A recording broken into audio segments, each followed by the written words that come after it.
Hey, greetings everyone. This is Tony Holowitz. In this tutorial, I want to talk about my ACT sales and customer service follow-up process. And that sort of starts with some of the tools that I'm using when I'm working with ACT. So I don't use a traditional phone. I use an iPhone. But with that iPhone, I like to have my hands free. So what I have used through the years for a couple different reasons is what's called a bone conduction headset. In other words, it goes not in the ear, but over the ear. So the little buds or pods go in front of my ears and they're looped over. And what I like about this is this. I can hear everything that's going on around me. I've used Apple earbuds and the wireless earbuds, and I just don't like the feeling of something in my ear when I'm making a lot of phone calls. It's uncomfortable. It's not really what I prefer. So I find these great. In addition to this, I'm a cyclist, and when I go out on a long bike ride, I like to maybe have music or listen to a podcast as I'm riding. And with these over my ears, I can hear everything that's going on around me. I keep it low enough so if a car is coming or someone asks me something, I can respond. Generally, when I'm riding in a group, I don't use these, but these are great even for walking, using the mobile phone, anything you might do in which you're listening to things off your phone. So, enough said about that. But on that note, the last part of this puzzle is a tool that I use called shared email templates for Outlook. And it's made by a company that you can find at AbleBits.com. This tool is $36 a year as of early 2026. It's a yearly fee. And what it does is it allows you to keep templates for quick responses. So let me sort of walk away from this, get into ACT, and show you how I use these. Okay. So now we're looking at a contact in ACT, Fred Flintstone. And let's say I'm about to pick up the phone and call Fred. Well, one of the things that I'll do is I'll dial the phone. And again, there's different ways you can dial actually in ACT Premium Cloud. You can set it up so you can just click on the number and it will open up. For different reasons, I've found that more work than it's worth. I just find it easy to dial the phone number right on my iPhone. So that's how I normally do it. I have it right in front of me. I dial the number. Now, as the phone's ringing, I am going to do a couple things. First, I want to draw your attention over here to where it says email, call attempt, call reach. So in my approach, I don't really split hairs. I don't care if I just attempted the call and they never picked up because I know 80% of the time I'm not going to reach the person. So I don't worry about that. The only thing I really worry about is the call reach field. So what I will do is as the phone's ringing, I will typically come up and click on history. And when this comes up, I want you to see that right here it says call and call completed. Now, by default, ACT behind the scenes has it as call attempted. I have changed it in the preferences to call completed so that this comes up every time. And the reason I do that is because when I make the phone call, I don't really care what the actual result is. I can mark that in a couple different places, but my main focus is on the following. I want, and I'm going to click cancel for a moment. What I want to have happen is I want this field right here, the call reach field, to be updated with today's date. I want to see the last time I called Fred Flintstone. Now, you might say, well, what if you want to leave a note of what happened? Let me show you my approach to that. So I'm going to come up here and choose a different layout. It's the basic contact layout with a memo. This is something I created. I'm going to choose this. And I did a couple things here. One, I took out the call attempt field. I just wanted to clean it up. And I also put in a memo field. So let me back up for a minute. I call Fred Flintstone. Generally, as the call is happening, I'll click on history. And when I do this, I want it marked as call completed. I'm going to click on save. And when I do that, you'll notice that sometimes this date will not change. In other words, the reason it didn't change is because I need to refresh the screen and say to ACT, hey, listen, just update what I'm doing. If I navigated away from this contact and came back, or if I refresh the screen by either using the F5 key or the refresh option in your browser, that can change it. But I'll show you a little trick what I do. This is a memo field. There's nothing in it. I'm just going to press the space bar. And what I want you to observe is see right here where it says save.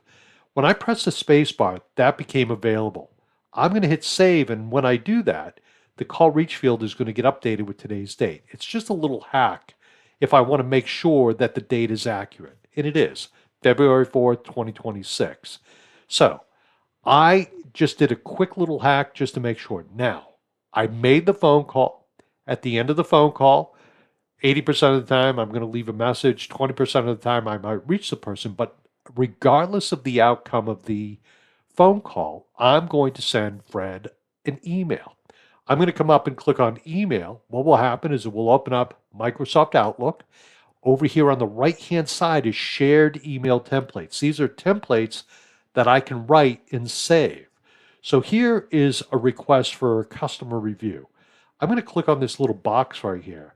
And what I want you to observe is it does a couple things. One, it took the subject line and filled it in. It took the body and filled it in. And one of the key points I want to make here is that now I've either spoken to the person, I've left them a message, and I've sent them an email, and I'm giving them a call to action where they can book a time with me.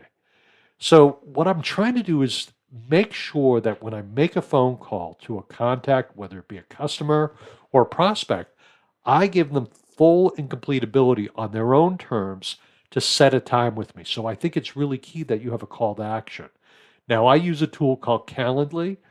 Act now has a built-in online scheduler that you can use in the cloud version, so you can build that into this as well. But the key point here is that I made it simple to send an email as a process in my call to that person to make sure I've done everything I can to follow up with that person. I've called them, they can call me back. I've sent an email, they can reply to that. The email has a link, they can schedule a time. I don't know what else I could do at this point in time. So at this point, when I send out this email, which I'm not going to do right now, it will update the email field with today's date. Now, why are those two fields so relevant? The fields are relevant because of the simple fact that now that I know the date, let's assume for a minute I want to send Fred an email every 90 days. Well, I can create a group of prospects or of customers in which that field, the email field, is greater than 90 days old. So in 90 days, Fred will go into a group telling me I've got to email Fred because that's my goal. I want to email him every 90 days. The minute I email Fred, this will change to that date, 90 days out or whatever it is, whether it's 120 days or whenever I get to him. And now he's out of that group. So if there were 100 contacts in there, as I do them one by one, they'll fall out of the group. So these fields where you have dates in them are vital because it gives you a way to follow up, create a routine. I don't schedule things because I use groups. I don't schedule things because I don't want my calendar loaded with stuff that might make it so I miss really important stuff. So the less I can have on my calendar, the better for a lot of different reasons. Now, having noted that, I have now done the best I can do, in my opinion, to follow up with Mr. Flintstone. I don't know what more you can do, but that's my approach. That's my workflow. Now, the other thing I'll mention to you is if I want to create a message, like if instead of noting that I spoke to him or left message, I'll just type LM here, or I'll type spoke, something like this. Very simple. I can write more detail.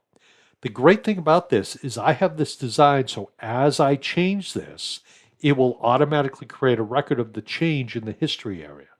So if I overwrite something, it's going to go in the history. If someone overwrites it, it's going to go into the history. If someone on your team overwrites it, it's going to go into the history. So you can't lose important information that was put there that maybe you deleted or wrote over.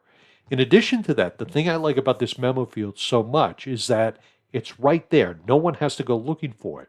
They don't have to go look in the history area. They don't have to go look for a note. In fact, I rarely, if ever, use notes because I use this because I want to see everything right in front of me. So when I'm working with a contact, it's really important that you create this process that you can find things down the road when you need to find them, contacts that is, and the memo field makes it easier to share information so that it is not missed. And you can make the font of this memo field big. You can make it much larger than that. You can make it a different color. You can do all kinds of things with it. So this is my process. This is how I go through and do customer follow-up and calls to prospects, people that have reached out to me but never worked with me for whatever reason. It's a routine and it works for me. What's your routine? What works for you? I can help you with that. If you have questions, don't hesitate to reach out to me. Thank you so very much for being here and listening to this video. If you have questions or ideas for future videos, don't hesitate to give me a buzz and let me know. Okay, my friends, thank you so very much. You have a great day. Bye now.